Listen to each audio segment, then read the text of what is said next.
कौन कहता है आसमान में सुराख नहीं होता? कौन कहता है आसमान में सुराख नहीं होता?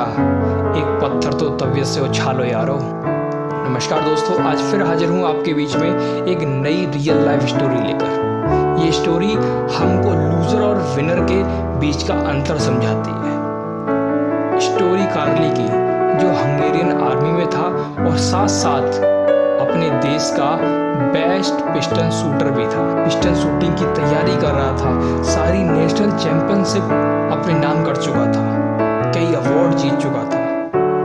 अब उसका एक ही फोकस था, ओलंपिक में गोल्ड मेडल जीतना। अब वो उसकी तैयारी में जुटा हुआ था और अपने हैंड को वर्ल्ड का बेस्ट शूटिंग हैंड बनाना चाहता था और उसी की तैयारी में लगा हुआ था। लेकिन किस्मत को कुछ और ही मंजूर था। आर्मी कैंप में उसके हैंड पर, उसके उसी हाथ पर जिसे वो बेस्ट हैंड बनाना चाहता था, उस पर हैंड ग्रेनेड फट गया और वो अपना हाथ खो चुका था। अब सब कुछ खत्म हो चुका था, लेकिन उसका हौसला अभी भी जिंदा था। उसके पास अब सिर्फ दो रास्ते थे।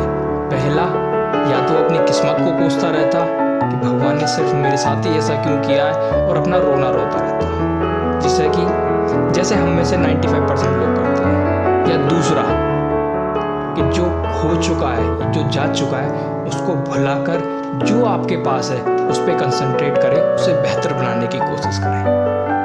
और कैरली ने दूसरा ऑप्शन ही चूज किया। इसने अपने लेफ्ट हैंड को तैयार करना शुरू किया, उसकी ट्रेनिंग शुरू करी और इस हादसे के 1 साल बाद नेशनल चैंपियनशिप में पहुंच गया। जब भी वहाँ पहुंचा तो और भी शूटर्स आए हुए थे, तो उन्होंने कहा कि हमें आपके जज्बे पर बड़ा नाज है। इतने बड़े हादसे के बावजूद भी आप यहाँ हमारा हौसला बढ़ाने आए, आपके जज्बे को सलाम है। तब कैरली ने कहा कि मैं यहाँ आपका हौसला बढ़ाने नहीं आया हूँ, मैं यहाँ तुमसे लड़ने आया हूँ, मैं तुम्हारे साथ कम्पीट करने आया हूँ। जब लोग अपने बेस्ट हैंड से लड़ रहे थे, वहीं कैरली अपने स्टेपनी हैंड से शूटिंग कर रहा था। आखिरकार वो जीता, लेकिन इसके बाद वो नहीं रुका। वो 1940 में होने वाले ओलंपिक्स की तैयारी करने लगा। जुट गया, वो एकदम मेहनत करने लगा। लेकिन किस्मत को कुछ और ही मंजूर था। वर्ल्ड वॉर के चलते हुए 1940 में ओलंपिक्स कैंसिल कर दिए। मगर कोई नहीं, इसने हिम्मत नहीं हारी और फिर तैयारी में लग गया 1944 के ओलंपिक्स के लिए। इस बार भी वर्ल्ड वॉर के चलते ओलंपिक्स कैंसिल हो गए। अब इस पे प्रेशर बढ़ने लगा, इसकी हिम्मत टूटने लगी। इसने ठान लिया कि अपने हाथ को बेस्ट पिस्टन शूटिंग हैंड बनाकर रहेगा। इसका गोल क्लियर था कि मुझे बेस्ट का खिताब चाहिए तो चाहिए।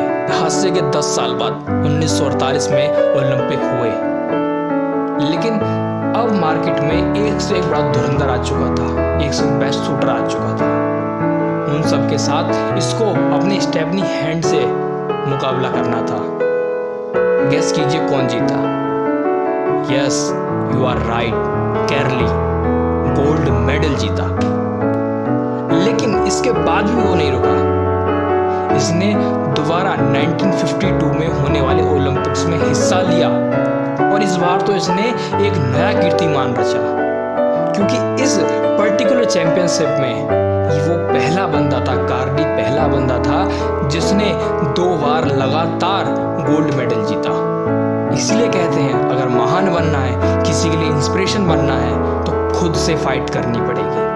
अपने अंदर वो आग लगानी पड़ेगी जो आप चाहते हैं कि दूसरे आपको फॉलो करें। इसीलिए जो लूजर होते हैं उन्हें छोटे से छोटा कारण चाहिए, एक छोटे से छोटा बहाना चाहिए अपने आप का पीछा छुड़ाने के लिए और रोने के लिए। उन्हें सिर्फ रोने से मतलब है।